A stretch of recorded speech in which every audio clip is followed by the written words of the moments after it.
Assalamualaikum warahmatullahi wabarakatuh. Ini adalah review saya tentang aplikasi Bibit selama penggunaan 1 bulan ya teman-teman. Baiklah, silakan simak video kali ini ya. Subscribe dulu. Jangan lupa subscribe. Ingat reksadana, ingat Bibit ya teman-teman. Jadi di sini saya sudah 1 bulan melakukan investasi reksadana di aplikasi Bibit dan ini adalah review pribadi saya ya. Jadi silakan kalian dengarkan dan bagi teman-teman yang masih bingung atau masih baru ingin melakukan investasi, kita bisa tanya jawab di kolom komentar ya teman-teman. Pertama, ini adalah tampilan dari halaman awal atau home aplikasi Bibit ya teman-teman. Nah, kita akan masuk ke bagian portofolio.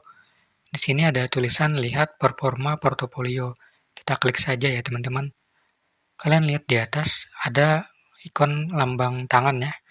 Nah, di sini ada tulisan naik senilai Rp173.209 atau bertambah 0,78% selama 1 bulan ya. Artinya ini mendekati 1% teman-teman. Kemudian di bawah ada tulisan keuntungan terrealisasi senilai Rp44.000.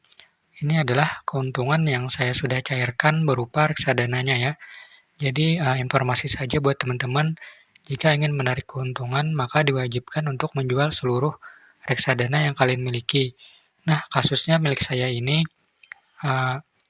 ada berupa dari cashback, kemudian dia untung saya tarik ya, karena saya hanya menargetkan mendapatkan cashback tersebut.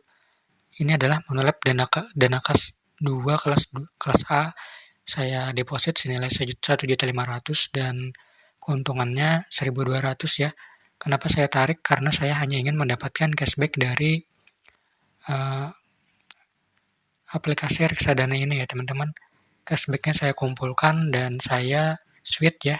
Ini adalah contoh saya switch dari Future Invest mendapat keuntungan Rp36.000. Awalnya ini Future Invest syariah ya, syariah seperti itu. Saya ubah ke SFF ya, Future Stable Fund ya, seperti itu.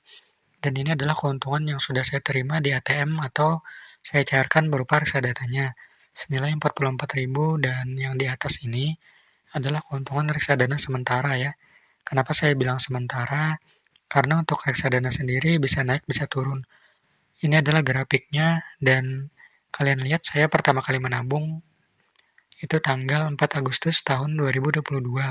Sekarang itu adalah tanggal 6 September 2022 ya teman-teman. Jadi ini sudah selama 1 bulan berlangsung. Untuk keuntungan yang di atas masih belum saya tarik karena syarat untuk mendapatkannya adalah menjual seluruh reksadana yang kita miliki ya teman-teman, seperti itu. Kenapa saya tidak tarik? Karena memang reksadana itu bersifat tabungan jangka panjang ya. Ini sama seperti kalian membeli instrumen emas di mana kita tidak bisa menjualnya hanya dalam beberapa bulan ya. Ya mungkin bisa saja teman-teman, tapi saya sarankan jika kalian menabung di reksadana, alangkah baiknya kalian menabung dalam jangka panjang ya, sekitar 3-5 tahun seperti itu teman-teman. Tapi terserah kalian. Untuk reksadana sendiri itu terbagi beberapa jenis, ada obligasi, saham, dan juga pasar uang ya. Nah, di depan ini ada tulisannya, kita klik explore. Nah, di sini ada jenisnya teman-teman, bahkan yang syariah pun ada. Lalu perbedaannya apa sih? Untuk pasar uang sendiri itu memiliki risiko rendah ya. Ini sangat cocok buat teman-teman yang biasanya mengincar bunga bank atau deposito ya. Itu kurang lebih sama, tapi di sini return tahunannya lebih besar ya daripada yang ada di bank teman-teman. Kenapa saya katakan seperti itu? Karena memang di sini untuk drawdown ini adalah kemungkinan penurunan reksadana ya teman-teman. Di sini bahkan tertulis 0% ya. Ini anggap saja seperti kalian menabung deposito seperti itu teman-teman. Jadi kita klik di bagian 1 year. Di sini ada tulisan plus 4,7% ya. Memang ada sekarang banyak bank yang menawarkan bunga deposito tinggi 6-7% ya. Seperti bank-bank digital, Sebank maupun Neobank ya. tapi itu belum dipotong pajak teman-teman. Nah, jadi buat teman-teman yang belum tahu, itu ada potongan pajaknya. Dan kalian akan menerima hanya sekitar 4,5% ya, untuk bunga yang benar-benar real kalian terima dari deposito. Seperti itu teman-teman. Untuk pasar uang sendiri, itu ada 4,7%, artinya lebih tinggi ya daripada bunga deposito teman-teman. Seperti itu. Lalu kita lanjut ke reksadana obligasi. Obligasi ini returnnya lebih tinggi teman-teman. Dan juga lumayan stabil ya, tetapi dia memiliki risiko drawdown ya. Walaupun kecil tapi tetap ada ya. Jadi di sini beberapa waktu mungkin ada sekitar 0,04%, ini hanya contoh ya. SSF ini adalah yang saya pilih reksadananya, dan untuk yang lainnya pun ada ya, memiliki return berbeda teman-teman. Di sini tertulis 1 year return, dan ini bukan menjadi patokan ya, karena memang untuk reksadana obligasi itu biasanya sekitar 2-3 tahun ya untuk melakukan tabungannya, seperti itu teman-teman. Kalau kalian hanya melihat 1 tahun, kemungkinan cukup kecil, tapi jika kita lihat Altem ya seperti itu. Nah, Altem ini kurang lebih 1-2 tahun atau 1-3 tahun, plusnya senilai 22% teman-teman. Jadi itu lumayan besar, dan tapi di sini untuk obligasi sendiri memiliki risiko drawdown ya seperti ini. 4% lumayan tinggi ya teman-teman. Artinya ada kemungkinan dia turun, berbeda dengan reksadana pasar uang ya. Pasar uang ini relatif stabil naik, walaupun bunganya kecil, ya sebanding dengan risikonya juga teman-teman. Risikonya juga kecil ya. Nah, berbeda dengan reksadana saham, saham ini returnnya di luar nalar ya, karena memang yang mereka jual belikan reksadananya itu berupa saham ya. Sahamnya seperti apa? Di sini kita scroll saja ke bawah. Nah, ini adalah saham yang dikelola oleh manajer investasi kita di reksadana bibit saham ya, seperti itu teman-teman. Ini saham yang mereka kelola, dan di sini drawdown-nya pun juga agak tinggi ya, sekitar 9% teman-teman. Ini contoh yang selama 1 tahun kenaikannya 36% ya, sangat tinggi ya teman-teman. Berbanding lurus juga dengan risikonya ya, tapi memang reksadana saham ini untuk jangka 5-10 tahun ya. 1 tahun pun dia memang memiliki return yang tinggi seperti ini, 12,5%.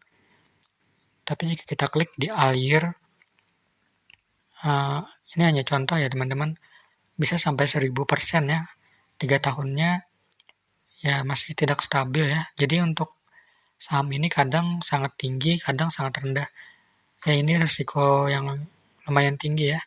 Saya kasih contoh, ini adalah reksadana saya. Untuk saham sendiri saya taruh hanya sekitar 5 juta ya. 5 juta saja keuntungannya sudah 100.000 teman-teman. Seperti itu. Yang lainnya ini hanya dari cashback ya. Jadi saya biarkan dulu, karena memang saya tidak ingin menarik ya. Mereka cenderung naik walaupun risikonya tinggi ya. Jadi ini tidak saya tambah, saya itu menaruh banyak di obligasi ya. Lumayan banyak, sekitar 16 juta dan mendapatkan 62.000, sekitar 0,38% untuk keuntungannya. Nah, jadi di sini bisa kita tarik kesimpulan, jika kalian memiliki risiko ya, memiliki risiko atau memilih risiko yang lebih rendah, kalian pilih saja menabung di reksadana pasar uang ya. Tetapi jika kalian ingin memiliki return yang lumayan tinggi dan memiliki risiko menengah ya, kita sebut obligasi ya. Jadi kalian pilih saja reksadana obligasi. Saya sarankan untuk menabung di obligasi itu langsung sekali banyak atau lumsum ya teman-teman. Sedangkan untuk di reksadana saham kalian bisa melakukan DCA. Apa itu DCA? DCA itu adalah menabung rutin ya teman-teman. Kenapa saya sarankan menabung rutin? Karena dalam 1 minggu saja, ini 1 bulan saja, kenaikan dan penurunannya itu tidak stabil ya, kadang naik, kadang turun. Nah, jika kalian membeli pada saat harganya terlalu tinggi dan menggunakan metode lumsum atau sekali gapok ya, atau sekali banyak deposit, kemungkinan besar pada saat harga turun kalian juga akan merasakan drawdown yang menyedihkan ya. Nah, di sini drawdown-nya 14% teman-teman. Bukan main-main ya. Nah, seperti itu ya teman-teman. Lalu di sini saya memang memiliki tabungan rutin ya. Sebelumnya di sini nih saham ya, BNI Indeks 30, satu hari saya menabung 15.000 teman-teman.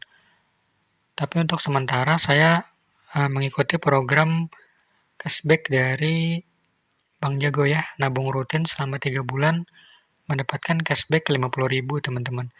Jadi di sini saya menabung rutin reksadana obligasi untuk mendapatkan cashback ya. Nah, ini selama 3 bulan berturut-turut dengan minimal menabung Rp500.000 ya teman-teman. Seperti itu. Nanti kalau sudah selesai 3 bulan saya akan lanjut kembali menabung 15.000 sehari di reksadana saham ya, seperti itu. Lalu selain keuntungan yang saya tadi sebutkan di sini ada keuntungan referral juga ya teman-teman. Kita akan lihat ya.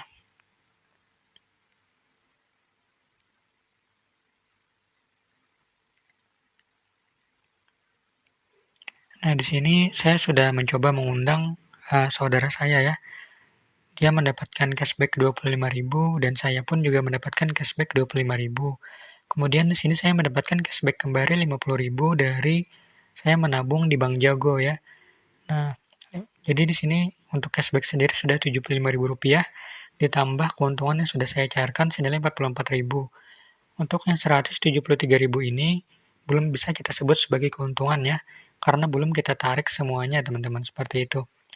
Nah, jadi ini untuk review saya selama 1 bulan menggunakan aplikasi Bibit ya teman-teman. Buat kalian semua yang tertarik ingin menggunakan aplikasi Bibit dan menabung mulai dari Rp10.000, bisa menggunakan link referral dari saya dan kita berdua sama-sama mendapatkan keuntungannya. Saya mendapatkan Rp25.000 dan kalian pun mendapatkan cashback senilai Rp25.000. Syaratnya cukup mudah, mendaftar menggunakan link yang ada di kolom deskripsi dan lakukan investasi pertama minimal 100.000 ya. Seperti itu teman-teman.